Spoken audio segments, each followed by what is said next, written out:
वचन 62। कभी किसी की निंदा मत करो। ऐसा करने से आपका आशीर्वाद उसे मिल जाता है, आपके अच्छे कर्म उसे मिल जाते हैं और उसकी नकारात्मक कमाई यानी कि नेगेटिव कर्म आपकी झोली में आ जाते हैं। वचन 63। कभी भी दूसरों के दुख मत सुनो। जब भी आपके सामने कोई अपनी व्यथा कहने का प्रयत्न करे तो उससे कहो कि गुरुजी के पास जाओ, वही सब ठीक करेंगे, परंतु सुनो मत, अन्यथा वह अपनी नेगेटिव कमाई या नेगेटिविटी आपको देकर चला जाएगा। वचन 64। दूसरे आपके बारे में क्या कहते हैं, इस बात पर प्रभावित होने के स्थान पर अपने नियंत्रण में रहना सीखें।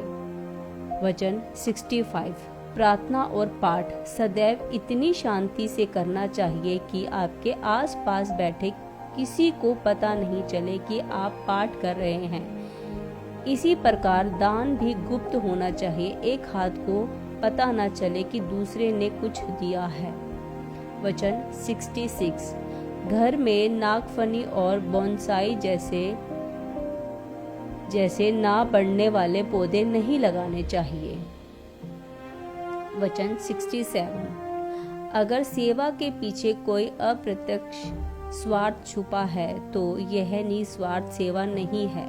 असल सेवा बिना किसी मांग तथा स्वार्थ के होती है, इसलिए जो भी करे निस्वार्थ भावना से करे। वचन 68। अगर अपने दैनिक कार्यों के करने से किसी का भला होता है तो क्या फर्क पड़ता है।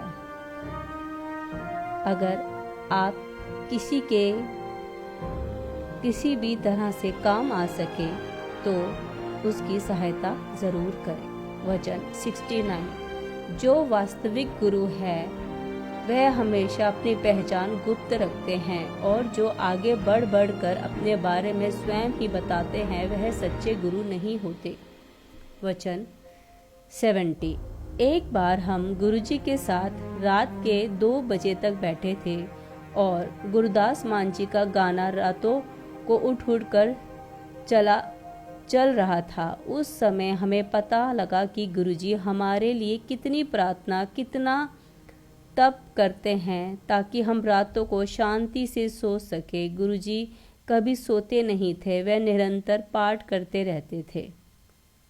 वचन 71। गुरुजी के शरीर से निकलने वाली सुगंध गुरुजी की इच्छा अनुसार आती है। गुरुजी के अनुसार यह भी एक प्रसाद है जिसे पाने वाला उसे कभी नहीं भूल पाता। मंदिर में भी और घर बैठे भी उसे यह सुगंध की अनुभूति हो सकती है। वचन 72। गुरुजी ने एक बार कहा कि खाओगे, मतलब कि आने वाले टाइम में क्या खाओगे, क्योंकि सब्जियों में और यानी अन्न तक में कीड़ा लग जाएगा, तो आप क्या आने वाले समय क्या खाएंगे। इस बात को लेकर गुरुजी चिंतित थे, क्योंकि हर चीज में प्रदूषण है और हर चीज में स्प्रे का इस्तेमाल किया जा रहा है। वचन 73। गुरुजी ने पूछा, गुरबानी के टप्पे सुनते हो। मैंने उत्तर दिया, हाँ जी गुरुजी। गुरुजी बोले, समझ आंदे ने। मैंने कहा, जी थोड़े थोड़े। गुरुजी ने कहा, सुनिया करो चंगे हुंदे ने, ते सुनदे सुनदे समझ भी आन लग जाएंगे। वचन 74। जब भी मैं आपसे नृत्य करवाता हूँ तो आपके शरीर का पूरा सांचा एक्सरे मेरे सामने खिंच जाता है और जहाँ भी कोई कमी खराबी नजर आती है मैं उसे ठीक कर देता हूँ। वचन 75। गुरुजी सदा संगत से शिव पुराण पढ़ने के लिए कहते थे। वचन 76। अधिक धन अच्छा नहीं होता। भगवान से हमेशा यही प्रार्थना करनी चाहिए कि इतना दीजिए जितना मेरे परिवार के लिए पूरा हो। वचन 77। गुरु के सामने प्रार्थना करके अपने कर्मों की माफी मांग लेनी चाहिए, उन कर्मों की भी जो आपको नहीं पता कि आपने कुछ गलत कर दिया। वचन 78। आपका अपने गुरु के लिए प्यार होना चाहिए कि सोते जागते और अपने दैनिक कार्यों को करते हुए भी आप अपने गुरु को याद करें। वचन 79। एक दिन मैंने गुरुजी से पूछा, मोक्ष मिलता है? गुरुजी ने जवाब दिया, जे चंगे कर्म करोगे ता मोक्ष भी मिल जाता है। वचन 80।